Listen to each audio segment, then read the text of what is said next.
Welcome everyone. First year chemistry chapter number 9 that is chemical kinetics. और आज हम discuss करने वाले एक्टिवेशन एनर्जी। आज के इस लेक्चर में हम देखेंगे कि एक्टिवेशन एनर्जी क्या होती है, effective collision, ineffective collision, forward step of reaction, backward step of reaction, exothermic endothermic reaction का ग्राफ देखेंगे और आखिर में एक्टिवेशन एनर्जी और रेट ऑफ रिएक्शन का एक दूसरे के साथ रिलेशनशिप डिस्कस करने वाले हैं। सबसे पहले एक्टिवेशन एनर्जी। अब जब कभी भी कोई भी केमिकल रिएक्शन होता है, केमिकल रिएक्शन के लिए कंडीशन मस्ट है कि रिएक्टेंट मॉलिक्यूल एक दूसरे के साथ कोलाइड करेंगे। अब जब कभी कुलेयन होता है तो कुलेयन के बाद भी कभी कभी बाण बनता है या नहीं बनता है, वो आगे हम थ्योरीज में भी देखेंगे। लेकिन अगर कुलेयन के बाद बाण बनेगा तो उसको हम बोलेंगे इफेक्टिव कुलेयन, और अगर कुलेयन होने के बाद भी बाण ना बने तो उसको हम बोलते हैं इनइफेक्टिव कुलेयन। अब जब इफेक्टिव कुलेयन हो जाता है तो केमिकल चेंजेस आ जाते हैं। केमिकल चेंजेस के बाद रिएक्टेंट मॉलिक्यूल कन्वर्ट हो जाता है ट्रांजिशन स्टेट के अंदर। ट्रांजिशन स्टेट वो स्टेज होता है जिसमें एक नॉन स्टोइचियोमेट्रिक कंपाउंड हमारे पास बनता है।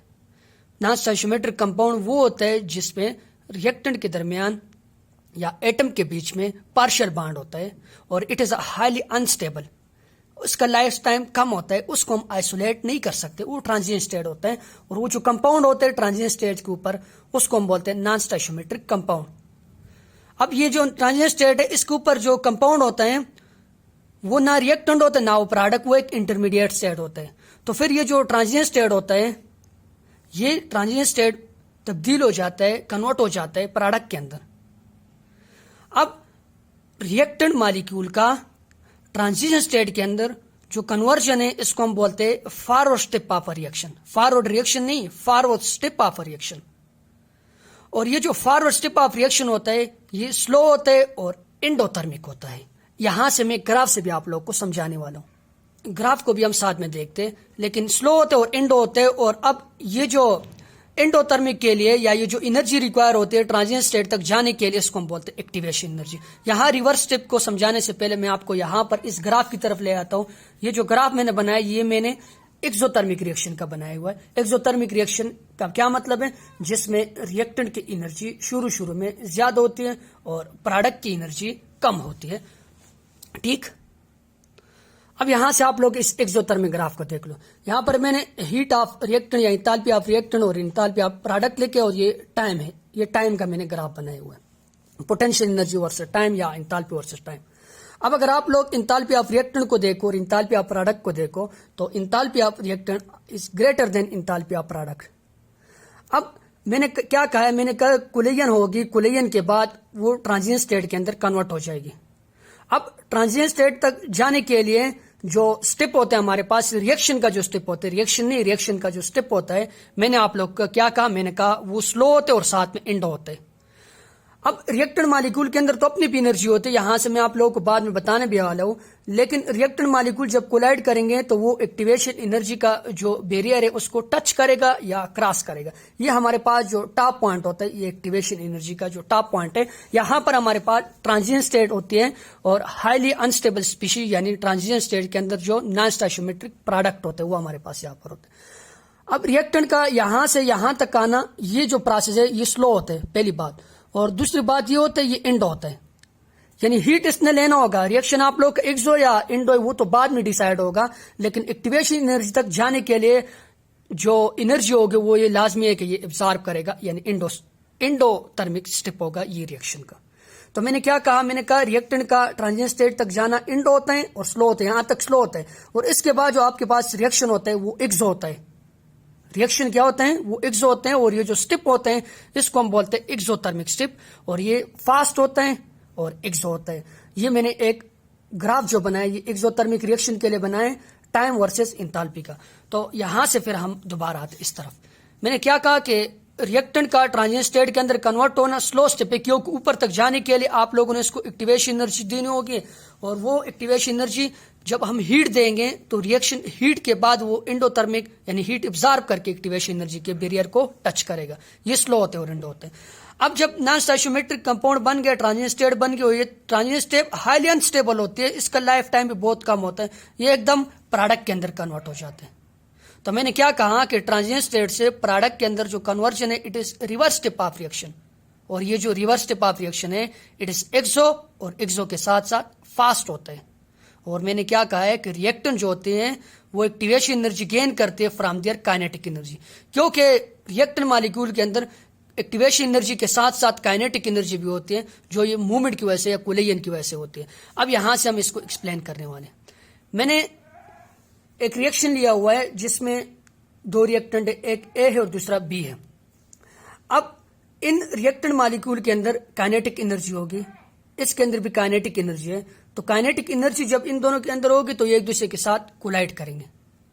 अब रिएक्शन होने के लिए इसके अंदर काइनेटिक एनर्जी के साथ साथ एक्टिवेशन एनर्जी भी होती है। एक्टिवेशन एनर्जी किस लिए? काइनेटिक एनर्जी कोलिजन के लिए और एक्टिवेशन एनर्जी केमिकल चेंज लाने के लिए होगी। अगर एक्टिवेशन एनर्जी नहीं होगी, एक्टिवेशन एनर्जी हम बाहर से भी देते हैं, लेकिन साथ में काइनेटिक एनर्जी के साथ साथ इनके अंदर एक्टिवेशन एनर्जी भी होती है। अब ये जो रिएक्टर मॉलिक्यूल एक दूसरे के साथ टकराएंगे कोलिजन की वजह से और साथ में काइनेटिक एनर्जी होगी, तो इनके अंदर केमिकल चेंज आएगा। क्या होगा कि ये जो ए और ए के दरमियान बॉन्ड है ये एक दूसरे के साथ, यानी ये जो डिस्टेंस है ये बढ़ता जाएगा और ए और बी के दरमियान बॉन्ड बनता जाएगा। सिमिलरली बी और बी के दरमियान बॉन्ड टूटता जाएगा और ए और बी के दरमियान बॉन्ड बनता जाएगा। यहां पर हमारे पास एक स्पीशी बन जाएगी जो यहां एक्टिवेशन एनर्जी गेन करने के बाद इस स्टेज के ऊपर बनेगी, जिसकी एनर्जी सबसे ज्यादा होगी। मैं यहां पर आप लोगों को बाद में एनर्जी बताने वाला हूं कि एनर्जी एक्सोथर्मिक में किसकी ज्यादा होगी और एंडो में ज्यादा होगी। एक ये वाला ये कंपाउंड बन गया ट्रांजिशन स्टेज के ऊपर, जिसको हम नॉन स्टोइचियोमेट्रिक कंपाउंड बोलते हैं, where there is no specific ratio between reactant molecule. Partial bond होते हैं और हाईली अनस्टेबल होते हैं। अब जो ए और ए ये एक दूसरे से दूर होता जाएगा, ए और बी एक दूसरे के करीब होता जाएगा। ये वाला बाण आपके पास टूटता जाएगा और ये वाला बाण बनता जाएगा और आखिर में आपके पास जो प्रोडक्ट बन जाएगी वो ए बी और ए बी बन जाएंगे। अब अगर यहां पर हम एक्सोथर्मिक ग्राफ में एनर्जी के बैरियर को देख ले तो सबसे ज्यादा जो एनर्जी होती है, सबसे ज्यादा एनर्जी एक्सोथर्मिक रिएक्शन के लिए मैं बोल रहा हूं, वो सबसे ज्यादा एनर्जी होती है ट्रांजिशन स्टेट की, इस वाले स्टेज की या इस वाले स्टेज की। ये इंडो और एक्सो दोनों में ट्रांजिशन स्टेट की एनर्जी सबसे ज्यादा होगी। जिसकी एनर्जी सबसे ज्यादा होगी उसकी स्टेबिलिटी सबसे कम होगी, क्योंकि बाण तब बनते एनर्जी कम करके स्टेबिलिटी ज्यादा करके।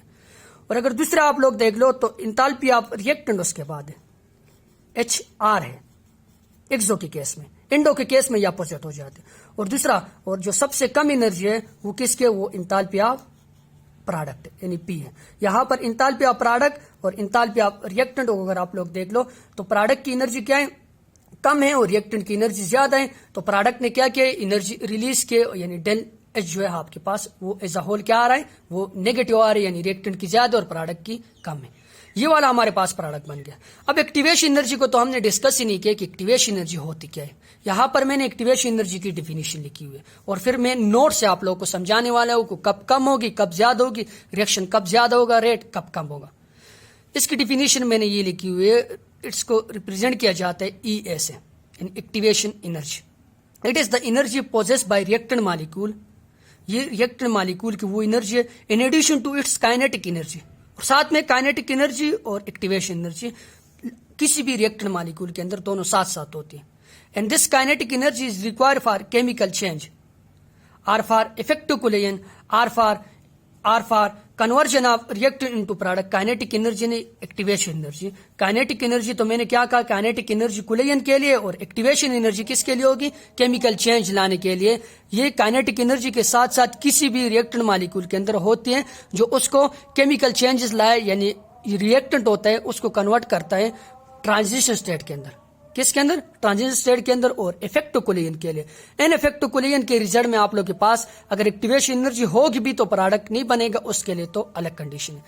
अब एक बात आप लोगों ने नोट करनी है कि इंथैल्पी ऑफ रिएक्टेंट होती क्या है। इंथैल्पी ऑफ रिएक्टेंट होती क्या है कि किसी भी रिएक्टेंट के अंदर जो हीट एनर्जी प्रेजेंट होती है उसको हम बोलते हैं इंथैल्पी ऑफ रिएक्टेंट। और अगर इंथैल्पी ऑफ रिएक्टेंट ज्यादा होगी तो आप लोग का जो रिएक्टेंट होगा वो अनस्टेबल होगा, एक्टिवेशन एनर्जी कम होगी और आप लोग का जो रेट ऑफ रिएक्शन होता है वो ज्यादा होता है। और अपोजिट केस में ये हमारे पास क्या हो जाएगा? अपोजिट हो जाएगा। Let us consider example. यहां पर मैंने ये जो ग्राफ लेके इसमें ये वाला जो साइड है ये फॉर एग्जांपल है इंथैल्पी ऑफ रिएक्टेंट है, ये जो रिएक्टेंट मॉलिक्यूल उसकी इंथैल्पी है, यानी इंथैल्पी ऑफ रिएक्टेंट ज्यादा है। और ये जो मैंने ये वाला साथ में ऊपर ये वाली जगह ये है एक्टिवेशन एनर्जी। एक्टिवेशन एनर्जी कम है, इंथैल्पी ऑफ रिएक्टेंट ज्यादा है। अब अगर एक्टिवेशन एनर्जी कम होगी और इंथैल्पी ऑफ रिएक्टेंट जो होगी वो ज्यादा होगी तो तीन कंडीशन होगी। आप लोग का जो रिएक्शन होगा, पहली बात यह है कि वो स्पॉन्टेनियस होगा, यानी खुद बहुत होगा, जिसके लिए एक्सटर्नल सोर्स की जरूरत ना हो, वो स्पॉन्टेनियस होता है। दूसरी बात, आप लोग का जो रेट ऑफ रिएक्शन होगा it will be fast, rate of reaction will be what, fast. और तीसरी बात ये होगी कि रिएक्शन आप लोगों का क्या होगा, एक्सो होगा, क्योंकि रिएक्टेंट की एनर्जी ज्यादा है, एक्टिवेशन एनर्जी कम होगी तो प्रोडक्ट की एनर्जी यहां पर फिर रिलीज हो जाएगी, तो आप लोग का एज अ होल जो रिएक्शन होगा वो एक्सो होगा। दूसरी बात यह है कि आप लोग के पास जो इंथैल्पी ऑफ रिएक्टेंट है वो कम है, ये HR है, इंथैल्पी ऑफ रिएक्टेंट क्या है, कम है। और इंथैल्पी ऑफ रिएक्टेंट कम होगी तो एक्टिवेशन एनर्जी ऑटोमेटिकली क्या हो जाएगी, एक्टिवेशन एनर्जी ज्यादा होगी। एक्टिवेशन एनर्जी ज्यादा, इंथैल्पी ऑफ रिएक्टेंट, तो आप लोग का जो रिएक्शन होगा वो नॉन स्पॉन्टेनियस होगा, स्लो होगा, साथ में इंडो होगा। आप लोगों ने इसको एक्स्ट्रा अमाउंट में एनर्जी देनी होगी, क्योंकि एक्टिवेशन एनर्जी को अगर हम देख ले, एक्टिवेशन एनर्जी कम होगी तो रेट ऑफ रिएक्शन ज्यादा होगा। यह हमें आर्हीनियस कह रहे हैं। आर्हीनियस का इक्वेशन अगर हम उसको देख ले तो आर्हीनियस के इक्वेशन के मुताबिक कि रेट ऑफ रिएक्शन और एक्टिवेशन एनर्जी का एक दूसरे के साथ इनवर्स रिलेशनशिप है, यहां से हम उसको देख सकते हैं। पहली बात, रेट ऑफ रिएक्शन यानी स्पीड ऑफ रिएक्शन हमने चैप्टर में डिस्कस कर लिया। रेट ऑफ रिएक्शन और एक्टिवेशन एनर्जी का जो एक दूसरे के साथ रिलेशनशिप है दैट इज इनवर्स रिलेशन। अगर एक्टिवेशन एनर्जी कम होगी, ये देख लो, तो रेट ऑफ रिएक्शन ज्यादा हो जाएगा। सिमिलरली रेट ऑफ रिएक्शन ज्यादा यानी enthalpy of exothermic reaction is inversely proportional to activation energy. इस ग्राफ से आप लोग देख सकते हो कि आप लोग का रिएक्शन एक्सो होगा जब एक्टिवेशन एनर्जी कम होगी, इंथैल्पी ऑफ रिएक्टेंट ज्यादा होगी, फास्ट होगा। और इसके लिए अपोजिट केस है। सिमिलरली अगर एक्टिवेशन एनर्जी कम होगी तो स्पॉन्टेनिटी ऑफ रिएक्शन, तीनों वाले रिएक्शन, यहां पर मैंने इधर से भी देखा हुआ है कि रिएक्शन आप लोग का स्पॉन्टेनियस होगा। दूसरी बात, एक्टिवेशन एनर्जी और इंथैल्पी ऑफ रिएक्टेंट का भी एक दूसरे के साथ इनवर्स रिलेशनशिप है कि इंथैल्पी ऑफ रिएक्टेंट अगर ज्यादा होगी, ये देख लो, एक्टिवेशन एनर्जी कम होगी, एक्टिवेशन एनर्जी कम होगी, रेट ऑफ रिएक्शन ज्यादा होगा। यानी एक्टिवेशन एनर्जी जितनी किसी रिएक्शन की कम होती है उसका रेट ऑफ रिएक्शन ज्यादा होता है। क्योंकि फॉर एग्जांपल अगर आप लोग यहां पर देख लो, इस रिएक्टेंट को इसी ग्राफ से अगर आप लोग फिर इसको अपोजिट डायरेक्शन में समझ लो, इस ग्राफ में अगर आप लोग रिएक्टेंट को देखो, एक्टिवेशन एनर्जी ये है, यहां से यहां तक फासला एक्टिवेशन एनर्जी। अगर प्रोडक्ट को देख लो, प्रोडक्ट को अगर आप लोगों ने रिएक्टेंट में फिर दोबारा से कन्वर्ट करने फॉर एग्जांपल, तो यहां इस प्रोडक्ट से देख लो, एक्टिवेशन एनर्जी यहां तक जाना बहुत ही ज्यादा है। तो ये जब यहां से यहां तक आएगा, आप लोग इसको एक्स्ट्रा अमाउंट में भी एनर्जी दोगे, इसकी एक्टिवेशन एनर्जी ज्यादा है। एक्टिवेशन एनर्जी ज्यादा है तो रेट ऑफ रिएक्शन आप लोग का स्लो होगा, स्पॉन्टेनिटी कम होगी, वो नॉन स्पॉन्टेनियस रिएक्शन होगा, वो एंडोथर्मिक रिएक्शन होगा। अगर हम इस ग्राफ को दूसरी कंडीशन में एंडोथर्मिक रिएक्शन के लिए डिस्कस कर लें तो यहां पर मैं आप लोग को एक छोटा सा ग्राफ एंडोथर्मिक रिएक्शन के लिए भी बनाकर फिर उसको एक्सप्लेन करता हूं।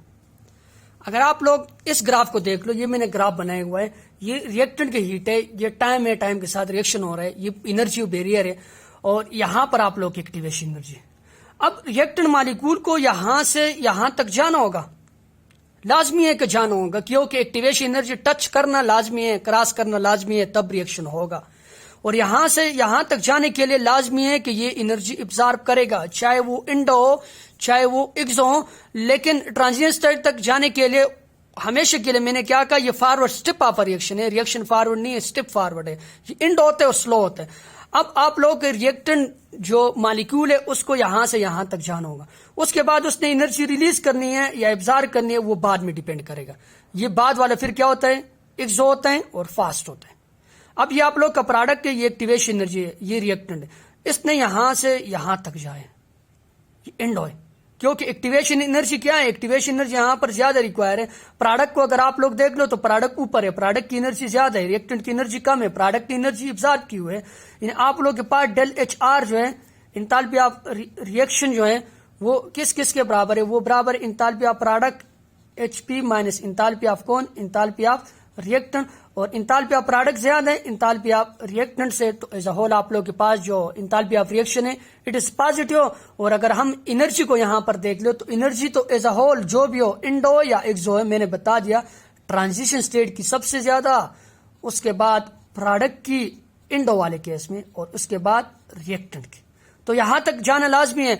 अब अगर एक्टिवेशन एनर्जी ज्यादा है, एक्टिवेशन एनर्जी जितनी ज्यादा होती है तो आप लोग के पास रेट ऑफ रिएक्शन कम होता है, क्योंकि बाद में हम कैटालिस्ट वाले केस में भी देखते हैं, जब हम कैटालिस्ट डाल लेते, फॉर एग्जांपल यही रिएक्शन है, इसको अगर हम देख ले, इसकी एंथैल्पी यहां पर ये, और आप लोगों ने एक्टिवेशन एनर्जी का जो ग्राफ का जो पॉइंट है वो ये वाला है, जब आप लोगों ने कैटालिस्ट डाल लिया तो एक्टिवेशन एनर्जी कम हो जाती है। एक्टिवेशन एनर्जी कम होगी तो रिएक्टेंट को यहां तक पहुंचना आसान होगा, तो आप लोग का जो रेट ऑफ रिएक्शन है वो एज अ होल क्या होगा, ज्यादा होगा। तो ये हमारे पास एक्टिवेशन एनर्जी होगी जो किसी भी केमिकल रिएक्शन के अंदर केमिकल चेंज लेके आती है।